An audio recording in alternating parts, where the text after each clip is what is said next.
Move on to the Nerem Award. And to introduce that, I'd like to bring in Sarah Wilson, and she'll start off the Nerem Award today. All right, so I'm throw up some slides here. Hopefully everybody can see those. The Nerem Medal, so I'm Sarah Wilson, I'm the chair of the Nerem Committee. The Nerem Medal honors Dr. Bob Nerem, recognizing his leadership not only as a researcher, but as an extraordinary educator and mentor to many. Dr. Nerem passed away this last year, and I'd like to take this moment to recognize his contributions. In addition to his leadership in a number of organizations, he served our community specifically as chair of the ASME Bioengineering Division and as a technical editor for the Journal of Biomechanical Engineering. He was known to say research is a people's business, and he demonstrated this philosophy through his mentorship of many, from Atlanta Public School students to chairs of the Bioengineering Division. This philosophy was embodied in his rules of life, which is a long list, but I'm going to share just a few of those. Bob Nerem's rules of life: always be open to the widest possible way to encountering a new person, to a new opportunity, as these represent new teachers, new learning experiences. Leave the screen door to the outside world unlatched. You never know who or what will walk in. People will remember not what you said, but only how you made them feel. Strive to make a difference in the lives of others. And a third one, look for the good in people. Try to imagine the world as it seems to other persons. The Nerem Medal recognizes individuals who demonstrate a sustained level of outstanding achievement in education and mentoring of trainees. And you can read the description on the ASME website. This is a relatively new award. We've had 2 awardees so far, Dr. Cam and Dr. Diller. And with that, I'm going to turn this over to Grace O'Connell to announce this year's winner.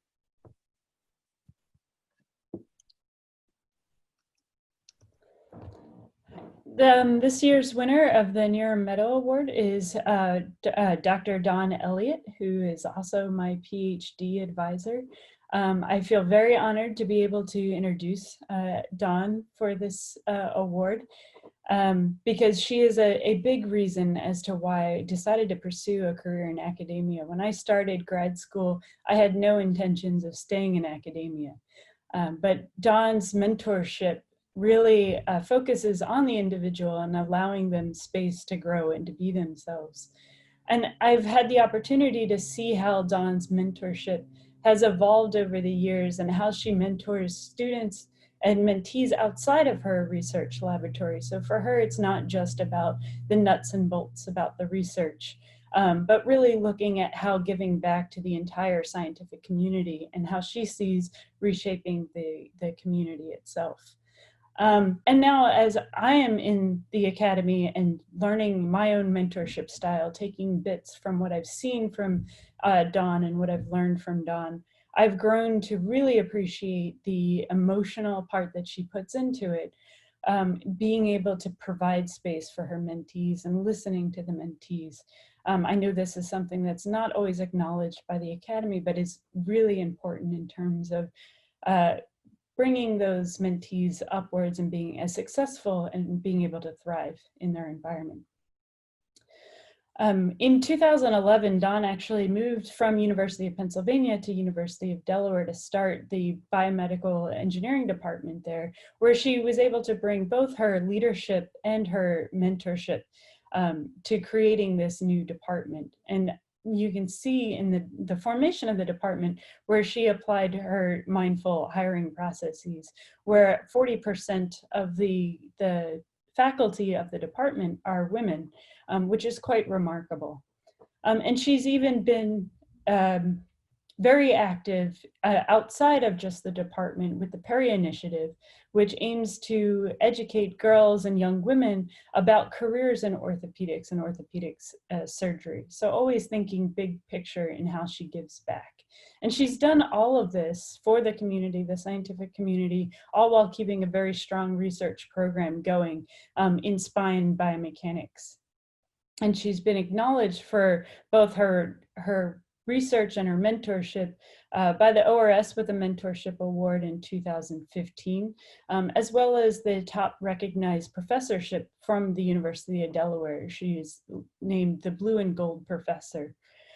So I think that the SB3C scientific community is much stronger with mentors like Dawn. And I'm very thankful for all the work that Dawn has done over the years. And I just want to say congratulations, and I look forward to your talk.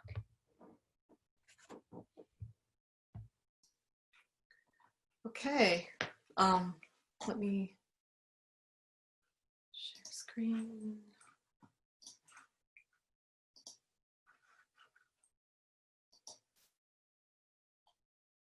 All right. Am I here? Everything good? Okay, so thanks, Grace, for that really sweet introduction and kind of very emotional, so I need to calm down. And I'm so proud of you, and thank you for nominating me for this award. And congratulations on winning being awarded the Fung Award last year and becoming a tenured professor at Berkeley. So I'm very proud of all you've accomplished. And I also want to thank and honor Dr. Bob Nerem for his lasting legacy to biomedical engineering field. As many of you know, Dr. Nerem passed away this March, and as has just recently been said. And I didn't know Dr. Nerem well, but I did have the opportunity to meet him as a graduate student in the mid-1990s. And periodically over the years since then, I was able to meet with him. And every time I met him, he remembered my name. He gave me a warm smile and words of encouragement. So it was really a great opportunities. And I'm not alone. Hundreds of us, many in the audience today, would say the same thing about the role that Bob Nerem had in their lives. So I'm really doubly honored and humbled to get this award in the year of his passing. So I was struggling to prepare a very lighthearted retrospective of my research and my career that I was going to intertwine with Dr. Nerem's 15 rules of life that Sarah told you about. But it was this photo that I screenshot from Dr. Manu Platt's 2017 BMES Diversity Award lecture that inspired me to throw away my talk. So one of Dr. Nerem's passions over the last decade was Project Engages. So this is a program that was co-founded and co-directed by Dr. Nerem and Dr. Platt that provides a full year of research experience for African-American high school students from the Atlanta public schools. So in the spirit of his passion for this program, I feel enabled to speak to what is happening in our country around the racism that we're all seeing. From healthcare disparities, where Blacks are dying from COVID-19 way beyond their proportion of the population, to George Floyd and so many other Blacks being killed by police in our country. So I have to admit, I'm very uncomfortable giving this talk. I feel very out of my element. Almost all of this talk is based on what I would call a crash course in rapid research and listening that I've been able to do just over the last 2 to 3 weeks. So why am I so uncomfortable? Well, I'm white. I'm not an expert in social justice. I have a little experience that Grace talked about doing some work for women in science and engineering, but nothing around racism.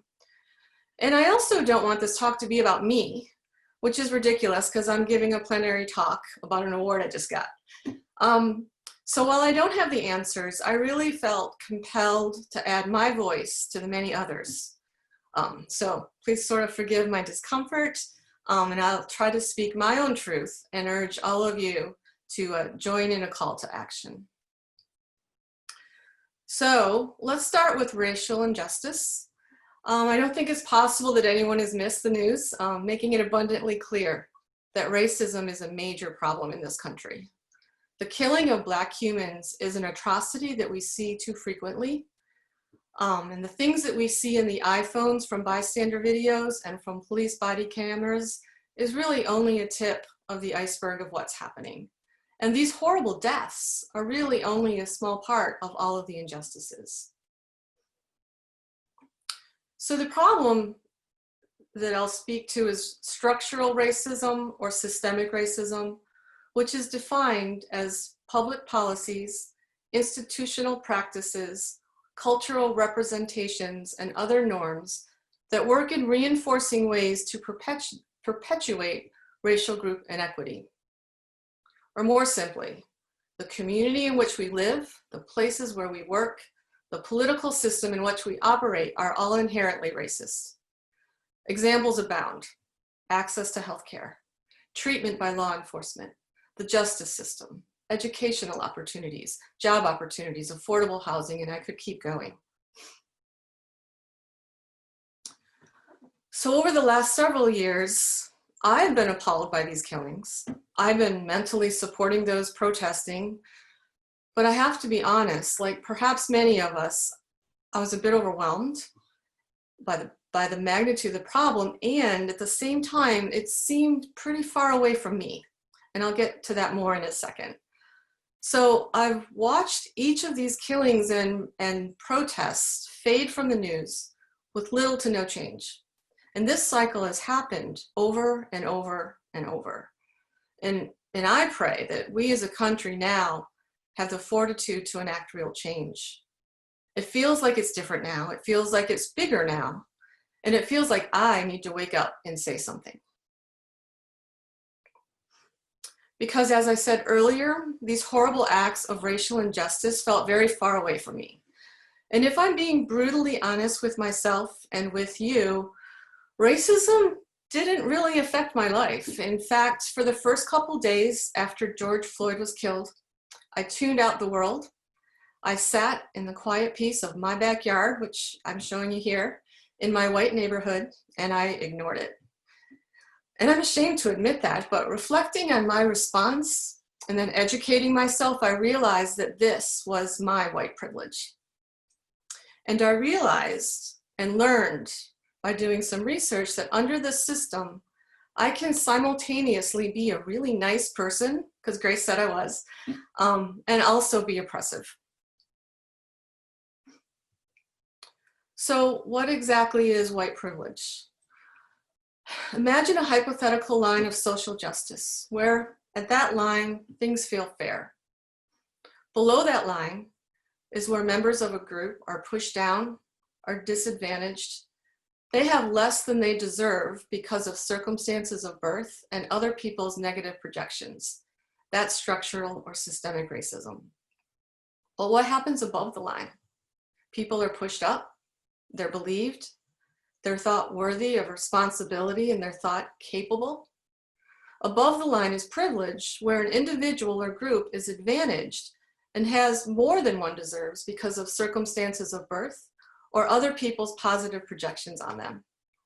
This existence above or below the line of social justice is reflected in many groups. It can be based on sex, race, disability, sexual orientation, and many others.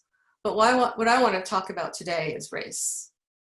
So racism is not just something that puts others at a disadvantage, but the corollary aspect is white privilege, which puts me at an advantage. So what is it like to have white privilege? Peggy McIntosh describes it as an invisible knapsack or an invisible package of unearned assets that I can count on cashing in every day, but about which I'm meant to remain oblivious. And I pretty much was oblivious my whole life. So she describes white privilege as an invisible knapsack of special provisions, maps, passports, code books, tools, and blank checks. So a couple of examples from our academic world of people not having these provisions in their invisible knapsack might help here. So let's talk about NIH funding. When all others counted for, Black PIs are funded way less than white. And we've known about this for over a decade. Think about retention of Black undergraduate students in our programs. It's dramatically poorer than white. Think about the second guessing and doubting that's par for the course of our African American colleagues as they navigate the academy. So going back to the definition for structural racism, where the community in which we live, the places where we work, and the political system in which we operate are all inherently racist. White privilege is where, through nothing that I have done to earn it, I am advantaged by these same systems. And meritocracy, in which success and status in life depend primarily on my individual talents, abilities, and efforts, is largely a myth, because much of my success and status is unearned by being born into this system. So this might be messing up your world picture. And you might want to argue, like I did, that you're nice and not oppressive, that you've worked hard and earned your way to your success. And I'm not sharing these ideas to shame anyone or blame anyone or say that you haven't worked hard. But it's not possible to address racism until we recognize all the ways that privilege and prejudice creep into our lives. And if you disagree with me, and I'm sure some people do, I urge you to do some reading, to listen and think about it more. And ask yourself the question, do you benefit in this society because of your skin color? To wrap up this section of my talk, perhaps think about white privilege as a bank account that you were given. And you could decide to spend that account to weaken the system of structural racism, not because of guilt, but because it's the right thing to do. And the great thing about this is that every time you spend from your account, it gets refilled. So I urge you to use the power that you never knew you had to make the world a fairer place. So in case you don't think that racism is real in academics, in STEM, in our community, I'll finish my talk by amplifying the words of our colleagues of color in the community. So I would urge you to read for yourself the many hundreds of posts over the last couple of weeks on the Twitter hashtag Black in the Ivory. And I'll share with you just a few. Black in the Ivory is being Schrodinger's minority, simultaneously taking all the jobs while still being incredibly underrepresented in the STEM fields. Was told by one of my former best friends that the only reason I got into Harvard Med was that I was Black. So every time I struggled to memorize the metabolic pathway, every time I didn't get the grade, every time I was talked over in class, I heard her voice. I was criticized on my NIH F31 grant application last year because the elegance of the research plan was from my mentor, and they wanted to see the research plan written in my own words, however immature. I clearly stated that I wrote the research plan in the same application. Being told by a senior white woman professor, of course the NSF would fund your career award, you're a Black woman. In one fell swoop, invalidating my hard work, expertise, position in the academy, and the recognition that I earned. Non-BAP folks, please don't read these for catharsis, but rather to spark thinking about your role in transforming norms, practices, and policies within your own academic spaces. This can't be another instance of Black scholars doing the emotional labor without payoff. So reading these tweets makes me uncomfortable, and it should make you uncomfortable too. So let's turn that discomfort into action. If we agree there's a problem, now what? We all need to have a hand in solving it. And of course you should vote, especially in local elections. And of course you should donate to organizations like the National Urban League, the Equal Justice Initiative, the NAACP Legal Defense Fund, and others. And some of you will join protests, and that's great.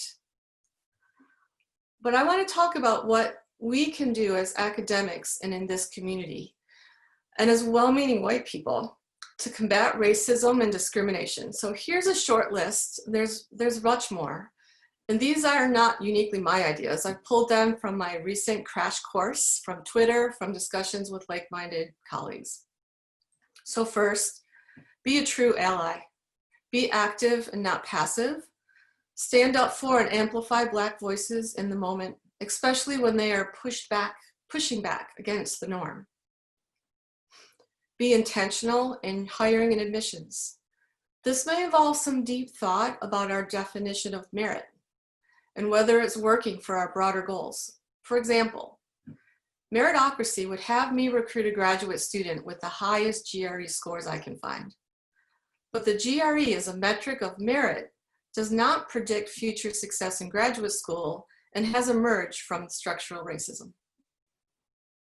Third, be a proactive mentor and senior colleague to Black students and other colleagues.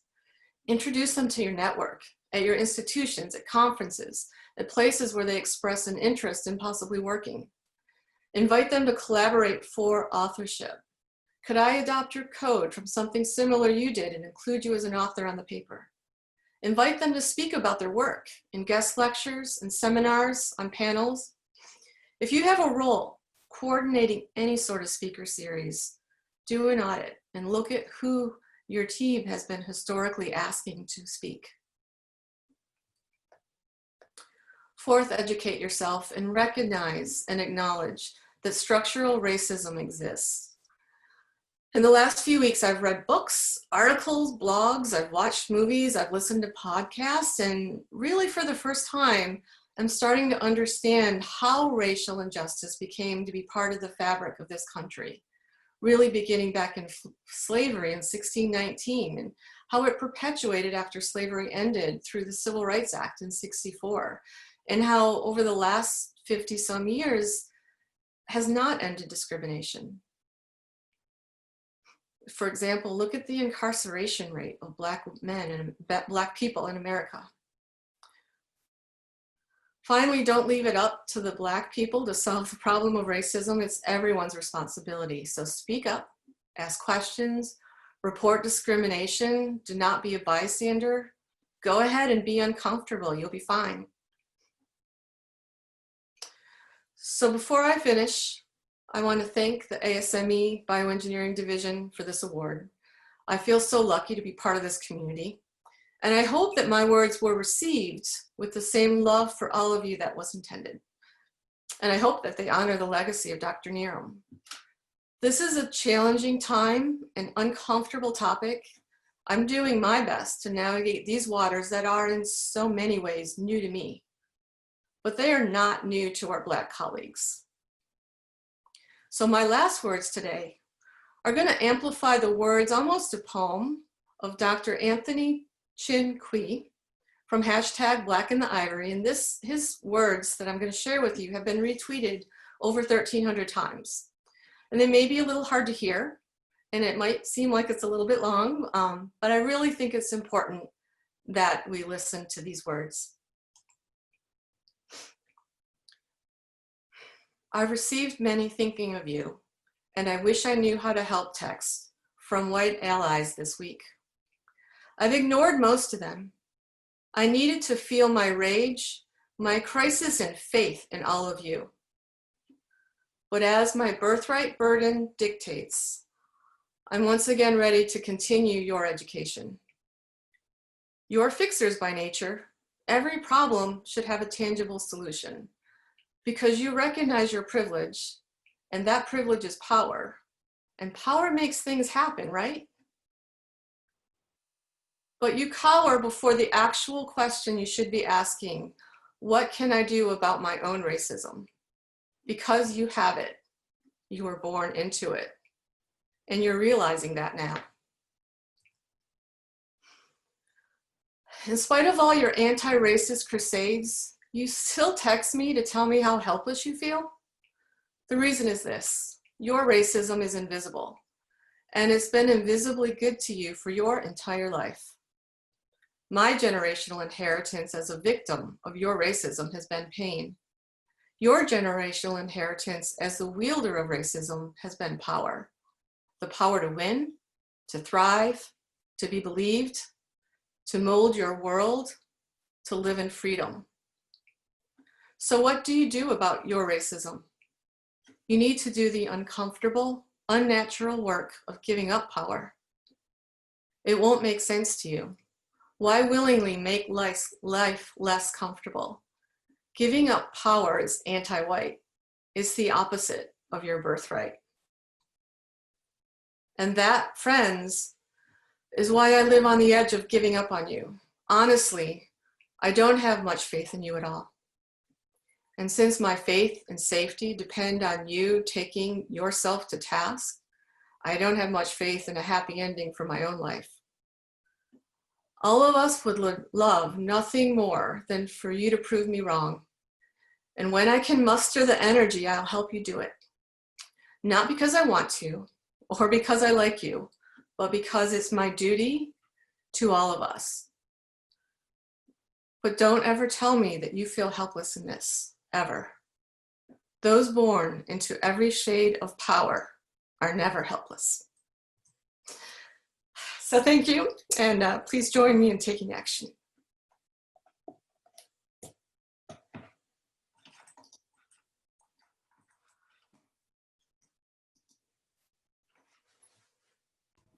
I suppose this is where we would have the round of applause on. That was quite moving, poignant, timely, and I think inspirational. And I think, I appreciate the humility with which you delivered that to our community. Thank you. So please accept my congratulations on behalf of SB3C for being selected as the 2020 Nerem awardee. It's clearly well-deserved. And I'm pretty sure that the phone lines are being torn down. So I'm gonna read a few of the comments that have come through. The first one is, what are the ways you have supported your students, faculty, and staff through this crisis? So it's trying to open dialogues, trying to have opportunities for people to share their experiences and talk about how they're feeling, both white and African American, and listening. So the next one is, I don't have a question, but I would just like to express how grateful I am that you chose to give this talk. As white people, it is our job to acknowledge our own role in facilitating white supremacy, even if we think we're nice, non-racist people. Education on this topic is so important. So I think you're getting a thank you. Thank you. I appreciate that. Here's another one. They're coming in so fast, they're getting bounced all over the place. Thanks for using this opportunity to talk about this. I've been thinking about the role of race in biomechanics. For instance, in the topics that we study or in the subject pools who are studied. Do you have any suggestions on how to address this in our research? I think you should ask your Black colleagues that question. That's probably a great idea, right? So I was wondering, what do you think we can do now today at SB3C to help rectify the problem in STEM? And I'm referring to the Nature article that just came out on June 9th, the title of which is Systemic Racism, Science Must Listen, Learn, and Change. So what do you think our community could do? So I sort of did that in my call to action, and I think that it's a matter of reading those papers and thinking about them and figuring out what to do. Everyone has a place and a part to play. I'm not an expert. I'll definitely tell you that. Right. But you know, we all have PhDs, or we're trying to get them. So for God's sakes, educate yourself and come up with your own ideas. Excellent. Sorry. We're smart enough to figure it out, I suppose, but we have not worked hard enough on it. Right. No, I think that's exactly right. We need to actually put our energy and our power into those questions. So I've been asked by Rebecca Heiss to remind you all that there is a DMME, or the diversity event today at 5 p.m. EDT, where they can continue the conversation that you started so beautifully here today. Great. And I do want to, there's a quote that I've been sort of sticking to lately, just to remind myself of my own inaction. Great. And it's all that is required for evil to triumph is for good people to do nothing. And I think that's what you were trying to tell us today. Yeah. And with that, I thank you for your talk and congratulate you again for the Nerem Award. And I'm going to hand it over to Jonathan, and he can take it from here. Okay, Jonathan, you're up.